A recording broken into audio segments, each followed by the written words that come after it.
Alrighty, well, I was having problems with a particular thing and couldn't really put my finger on it. And I've managed to do a test and I more than put my finger on it.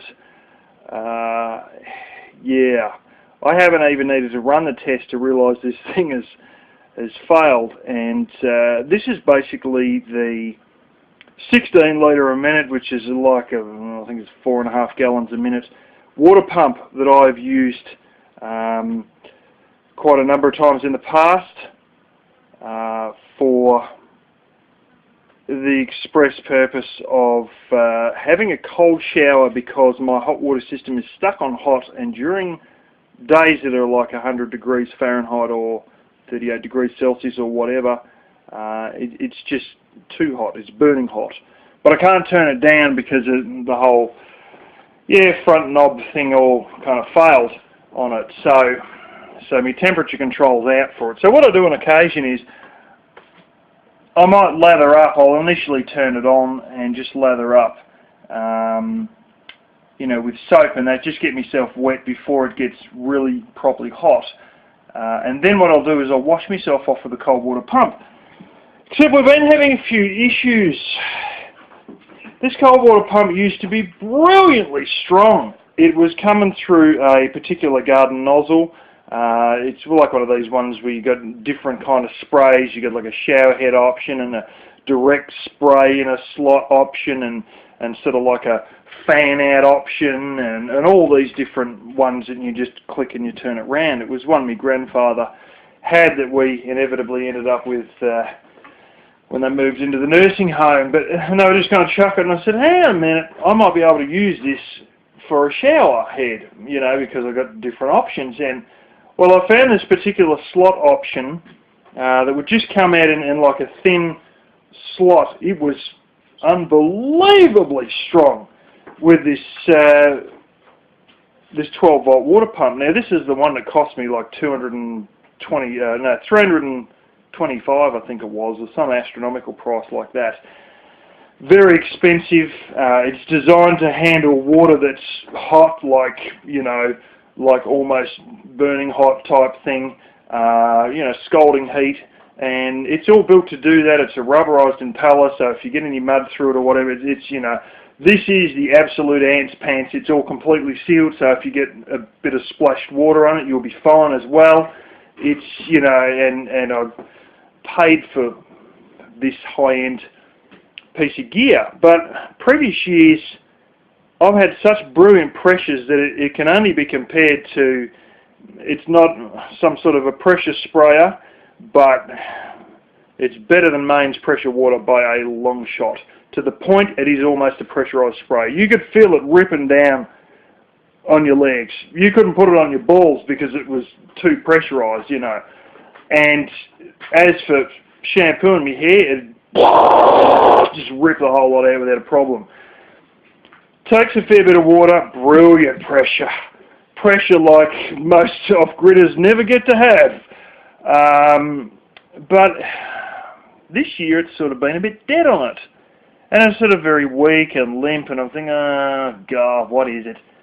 So a couple of times I've looked at the nozzle on the end. I thought there might be something in it. I tried to take the fitting off and hold it to the tap and basically backflush it in case there was, any of these little cypress pine leaves or any other gunk or algae or something blocking it up. Then I thought, well, maybe it's the pipe. There's something, and I've done that previously, and it didn't really help anything. So today, last time I used it, it was really bad. It was terrible.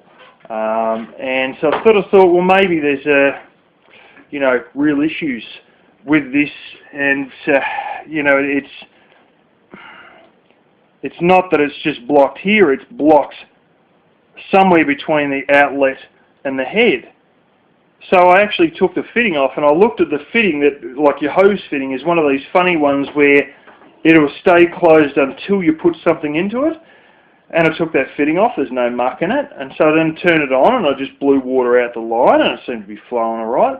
And then I thought, well, maybe it's the inlet line. Maybe it's getting too low to the bottom, and it's actually because it started this vibrating bullshit last time. Maybe it's sucking against the bottom. Now, last time I used it, I think the sun had probably gone down, or at least there was no light on the solar panel that feeds the battery that runs this, which is an old tractor battery that, you know, my father had, and I sort of said, well, he's going to have it sitting around. And I said, bloody hell, it's going to go completely flat sitting around. You know, it's already got flattened once or twice before, and it might be completely finished. This is one my uncle bought. Mind you, he died in 2010. So she's a fairly old battery. And I said, instead of just having it just sitting on the ground there and going flat yet again and again, give it to me and I'll put it on one of these little panels I've got here, and we'll just, you know, it'll have a trickle charge. It'll stay up. Well, that's what it's sort of done the last few years. Mind you, this battery's really old now. You know, this battery would be over 10 years old. Most batteries that you use will only last, like I'm talking starting batteries, because this is a tractor starting battery. Most starting batteries only last about 5 years. Occasionally you'll get very lucky and they'll go through to 7 years. I think the oldest I've ever seen was a ute of Chinese bosses that was a diesel ute, but it'd start in 1 or 2 cranks. Some mornings it'd have power, other mornings it wouldn't. That battery turned out to be 9 years old. I was absolutely stunned, and this thing is over 10 years old. So I played around pulling the inlet line out a bit so it wasn't sitting on the bottom of the tank, because I thought it might be sort of starting to suck on the bottom and actually hitting the bottom and restricting itself. And I thought, well, maybe you'll need to make up some sort of a wire thing on the end so it doesn't, you know, like one of those footers they call it, so it doesn't suck right onto the bottom. And then, you know, I lifted it up and I played around. It still seemed alright, but just was a bit sluggish, and maybe I thought there was stuff in it. Well, then I thought maybe it could be the battery. And I think I would be right. Very, very right. So, this is the battery with no load on it, and no load has been on it for, 10 minutes. 10.84 volts. Now 5 minutes ago it was 10.75. Holy shit. No wonder the pump's not going very well. You know, it's expected 12.7 volts. It's got 10.7, now 10.8. Now what we'll do is we'll turn this little bastard on, and I'll try and line everything up so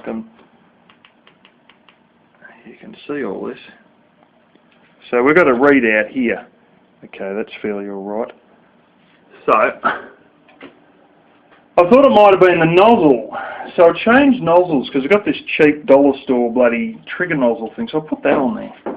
So this will be fairly noisy, and the camera will move around a bit, but we'll see how the power drops when it finally takes it. Because see, where I really picked up on this was I got a bit of this crappy ass, I mean there's your shower base that you can't see, but never mind. And there's a bit of mould on it, and so I started spraying a bit of mould off with this trigger nozzle, and after about a minute and a half I noticed the pressure was dropping quite significantly. And initially I sprayed it at my hand, and then after a couple of minutes, it was literally only a minute and a half, it didn't seem to be going as fast, and I could hear the pump going slower, and I touched it against my hand, and oh yeah, the pressure was really dropping. But anyway, I don't know if this is going to go berserk, so I might have to hang on to it. It's not going to go too berserk, but it'll be noisy, but I'll show you. We've got 10.85, now watch this.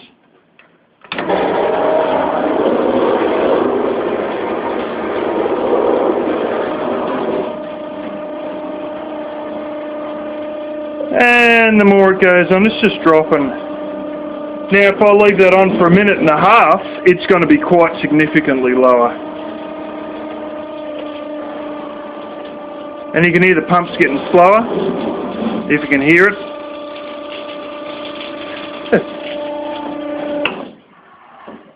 Oh, pump goes off and all of a sudden we start climbing back up again.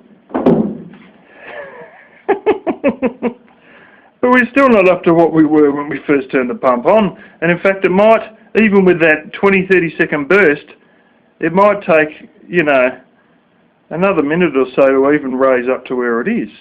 Maybe not. Might take another 30 seconds or so, but this is crap. This thing's supposed to be cruising at, well, you know, 12.6, 12.7. And that's what we got. Dropping to 9.5, 9.4 when we turn it on. So anyway, this is on a little charge control that's coming off a panel here. That's it there. You see a little green light on? This is a cheap one. It's actually built in Germany, this one. It's like $32 or something it cost me. It says charging, and then there's another one, battery full. The battery full one will only come on as the sun's going down, and I believe that's when the battery voltage is actually higher than the panel voltage. But when the battery full comes on, like the thing is sagging badly, like it only ever comes on very dim. And that's because basically the LED, instead of getting its full 12 volt or whatever, you know, is obviously under 10 volts that it's actually getting before it starts to light it up, probably under 9 volts. Anyway, we're slowly creeping up again, but you know, we're still not to our 10.84, and not even to our 10.75, you know. But anyway, there we go, and that means that she dead. She dead. And ain't nothing I can do about that. It's actually not very good to run an electric motor on a voltage that's supposed to be lower than it is. It's, yeah, I've actually seen a tractor start smoking on the battery connections because of the battery voltage being too low. When I tried to start a tractor years ago, it was at a place that I worked at. But yeah, it's phenomenal. It's yeah. So I don't want to keep forcing that to run at that low voltage because it may well be damaging the engine.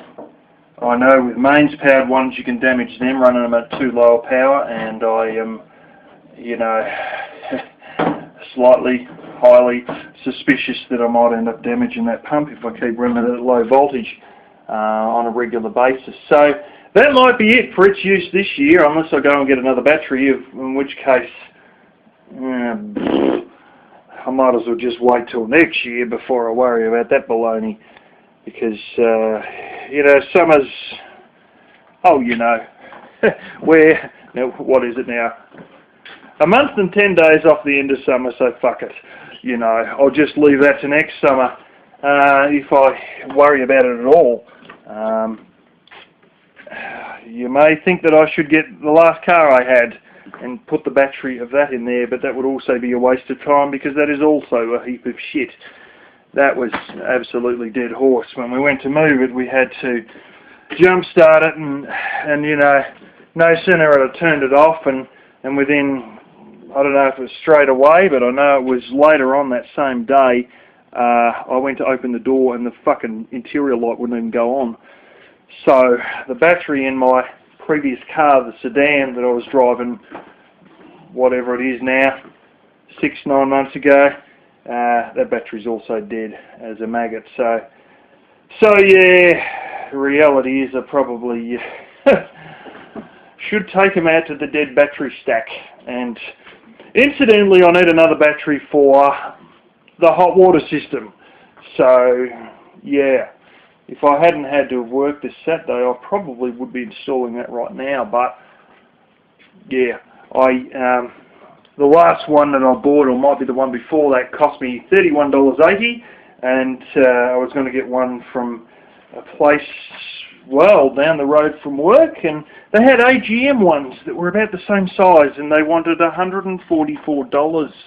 And I was just like, what the fuck? $32 and they were like $140, I think it was. It might have been $144. Just, what? But this is the thing, AGM, absorb glass mat. They're always a lot higher priced, and I don't need that just for some shit-ass hot water system that's dying anyway. So, So anyway, that's a little adventure for the day. Not much I can do about that. Yeah, and I suppose that's, I'll pack away my multimeter and that's about it.